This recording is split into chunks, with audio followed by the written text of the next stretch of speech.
because I was talking to one of my friends who's a 17-year-old kid, and it's great to be able to talk to him. And he grew up in very similar circumstances that I grew up in, so I can understand where he's coming from. And the one advice that I gave him last night was just to start meditating. And if you think about journaling's like meditation just on paper. For sure. And I'm curious if you were having that conversation, I guess, with the 17-year-old kid, you don't know him, but let's say it's me in this situation. What are the 1 to 3 things other than journaling that you would recommend for him to become the best version of himself?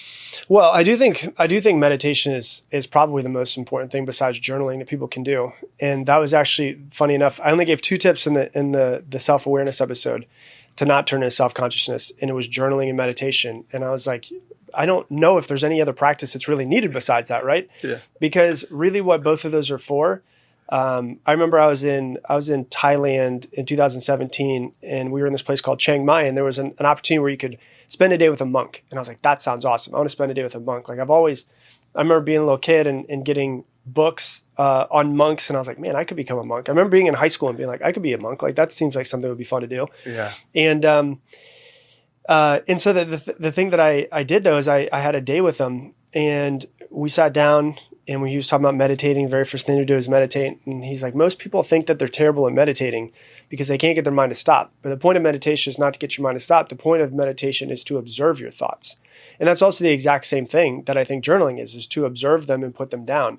And so when people sit down and they sit there and they're like, I meditated this morning, and I was like, my brain was kind of going crazy, and I was like, okay, I've got breathing techniques to kind of calm myself down. So I calmed myself down. I started like just allowing things to come up.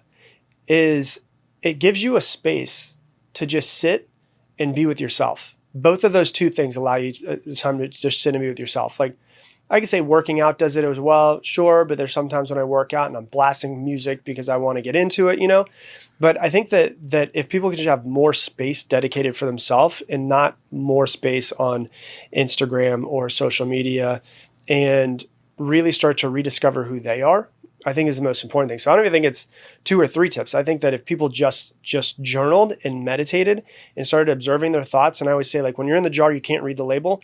What that means, like when you're inside of your own head, it's really hard to figure out what's going on. But if you take yourself out of your head and you look at it and you say, okay, I'm going to look at this not subjectively, objectively, and say, what's going on with this person? Like, he's been really stressed out recently. Okay, why has he been so stressed out? Or she's been really emotional recently. Why has she been so emotional? And meditation gives you a chance to kind of sit and observe what's going on in your thoughts. Because people who think they're bad at meditation are just observing how their normal state of being is all the time outside of meditation. And so if someone sits down, they're like really stressed out during meditation, it's like, well, is that stress there outside of meditation? And so for me, I think those are the 2 things that I would really focus on for people. And you're going to be bad at it for a while. I'm still bad at it. I started really meditating when I was in 2009. So we're at 14 years. Wow. I've been to 10-day silent meditation retreats, and I still feel like I suck at it. Like I still feel like I'm not that good. But it's only because of the fact that I'm like, well, how could I do better? How can I improve this? It's not really about that. It's really just like, all right, let me give myself some space to just observe myself, to observe my thoughts, to observe who I am. And then from there, what do I like and what do I not like? What would I like to strengthen in myself? What would I like to weaken? And then from there, just make some assessment of where you are, and then plans to just kind of get past it. What did you learn from the 10-day silent meditation retreat? Oh man, it was really interesting. So 10-day silent meditation retreat, it's called Vipassana. And so I did Vipassana, and it's really interesting because not only is it a silent meditation retreat, but you're also not allowed to look people in the eyes because you don't realize how much you actually communicate with your eyes. So there's no looking in the eyes. So you're walking around, you're looking at the floor. When you pass somebody in the hall, you're looking at the floor. When you're eating, you're looking down at your food. You can't journal during it. So I did exactly what they said. Like I could have brought a journal and they would have had no idea in my room, would have been fine. There's no they don't want you to do yoga. They don't want you stretching. It's either you're meditating, you're on a walk outside in this little 1/4 of an acre area that takes you 2 minutes to walk around, or you're just, taking a nap, or you're just staring at a wall, or you're staring at the ceiling. And so for me, I realized that I'm a very calm person. My wife even says it's really hard to make me I don't really get offended. Nothing really bothers me at this point. Right. And day 7, I hated everybody. I'm not even kidding. It was full on rage. And Can I cuss on this podcast? Absolutely. Okay. So I remember I was sitting there and it was the morning meditation. It starts at 4:00 in the morning. You got to get up at 4:00 in the morning. You go to the meditation spot. And I was so sore. Like I was like moving and it was just like everything ached in me. And it was that moment of like, why am I here? Like, this is stupid. I've got a business I'm running. I'm gone for 10 days. I can't talk with anybody. My cell phone is off. They have my cell phone. They turn it off and give them your cell phone. And I was like, this is stupid. And then I was like, this rage came out of me on day 7. And in my head, I was cussing out every single person. I was like, fuck this thing. Fuck this guy that's on stage. And then I sat down, I went to breakfast and I was like, fuck you, fuck you, fuck you, fuck you. This guy sat down next to me, like in front of me on the other side of the table. And I was just like, in my head, verbally assaulting this guy. And I was like, you know what? I could leave, but I don't really give up on things. So I'm just going to keep on going.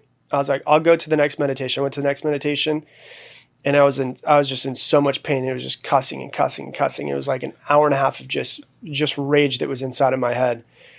And I was like, I'm not leaving. I'm not going to leave. I signed up. I told myself I'm going to do this. There's a reason why I'm here. I'm going to trust there's a reason why I'm here. And the next meditation after that one was like pure bliss. Wow. And it was really weird. It was like, I was sitting there. The only reason why I got up was because I had to go to the bathroom. So it's like, you have an hour-long session, then you can leave and go wherever you want to. And I sat there for like 2.5 hours in the exact same spot. And I was actually I felt so good doing absolutely nothing that I was sitting there in meditation crying because I was like, I've never felt this much joy in my entire life by doing nothing. And that was day 7. The night of day 7 is finally when that hit.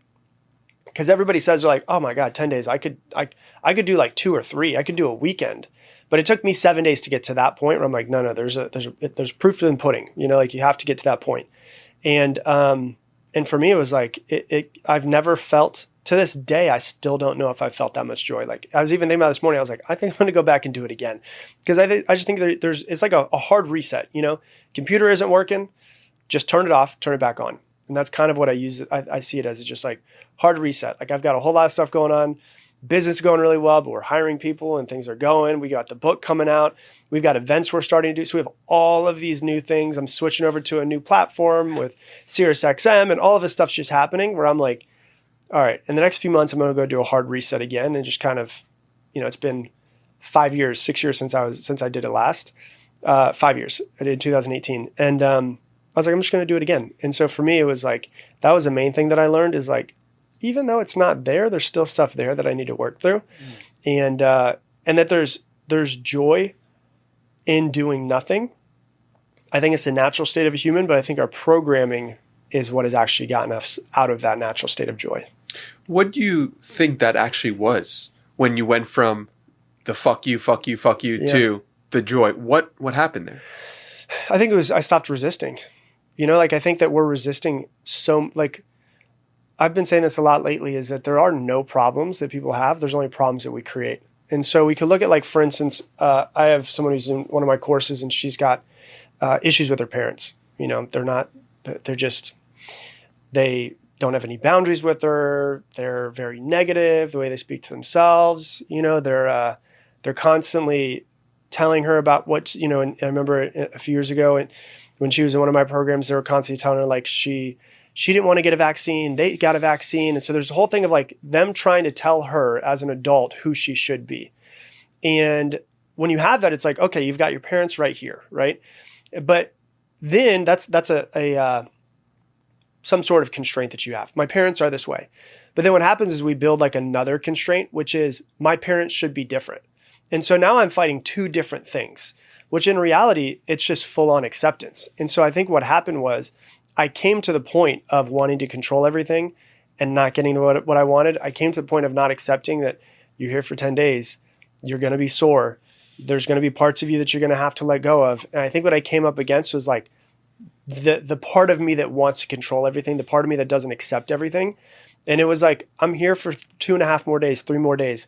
I'm going to just allow this to just be a time where I sit here and I work on myself and whatever happens, happens. And once I got to that point, and it was like, it's not about trying to take the rage out of me. It's more of accepting and integrating the rage. And that's what I think a lot of people have trouble with, is that we identify parts of ourselves. Like, one of the things I say is like, I hate that I judge people, right? So like, I've hated it for so long. I was literally parking out there and a guy walked past me and I noticed myself judge him. And I was like, man, I literally said it out loud to myself. I was like, what the fuck is going on? Like, it's still there. And I've come to accept now that it's like, it's probably not going to go away ever. I don't think in this lifetime I'll get to a point where I'm like fully enlightened and like one with God. Maybe I do. That'd be awesome if I did. But it's more of acceptance of like, yeah, this is who you are. And this is the more that you don't resist those things, the less they have power over you. And the more you learn to like, okay, that judgment or that rage was a defense mechanism at some point in time in my childhood, and it served its purpose, and it has been built inside of me. And I probably won't completely get away from it. If it's got like 75% control over me, maybe in 20 years, it'll have like 5% control over me. But the less that I try to control it, and I try to be, I don't accept that thing. The more that I don't accept it, the more that it slowly starts to just release me from it. And so I think that for me, it was just like, I wasn't accepting and I was trying to control. And I've had a lot of experiences where, control was an issue for me. I had a experience back in 2017 where I realized that control was an issue for me. And I realized that, that if I can almost control nothing. Right? I can't control what you do. I can't control if the power goes off here. I can almost control nothing. Like a joke I would say, like, I can barely control like my bowels after Taco Tuesday. Like, who thinks that I could try to control the universe? It's ridiculous. And so what I've tried to do is just try to like fully accept more of like, you've got very few things that you can control.